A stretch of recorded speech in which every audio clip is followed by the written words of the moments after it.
Hello guys, for today's video, dito kami ngayon sa Paglaom, no? Kita subong ang sitwasyon, may nagasayad nga kahoy sa primary line, no? Ara siya guys, oh. Amo nang kusang burn out dire sa Paglaom. Bali kariton lang namon guys, yan oh, yung ginagamit namin. Hot stick yan na may karit sa taas. Yan. Karitin lang namin guys, yan, para matanggal yung kahoy na nagsablay sa primary line, no? Yan siya guys. After yan matanggal, makuha yung kahoy na nagasayad sa primary line,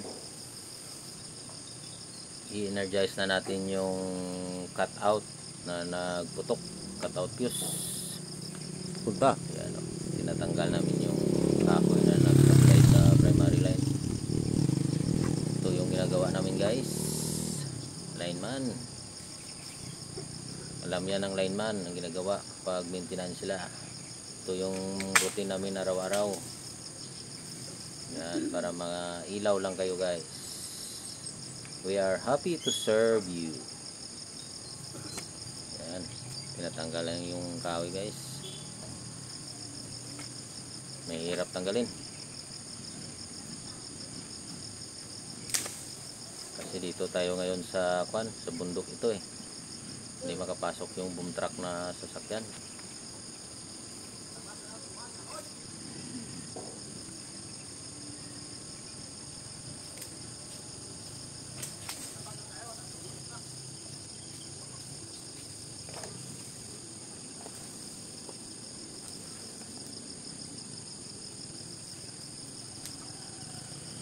Idog to mo.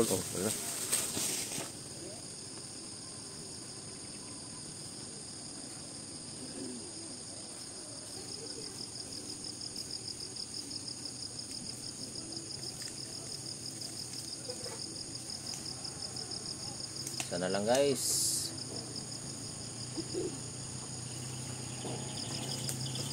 Yan, clear na yung linya.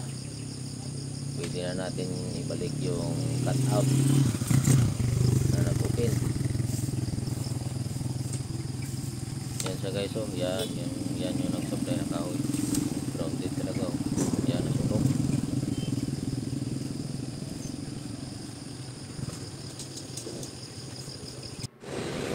Balik na namin yung cut out guys, para magkailaw na sila. Ito yung ginagawa namin.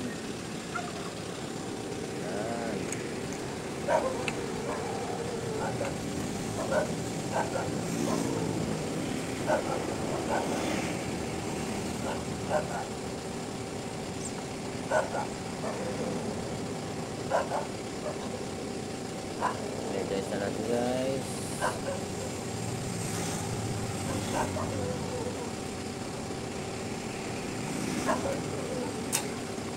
Yun, may ilaw na sila. Thank you for watching.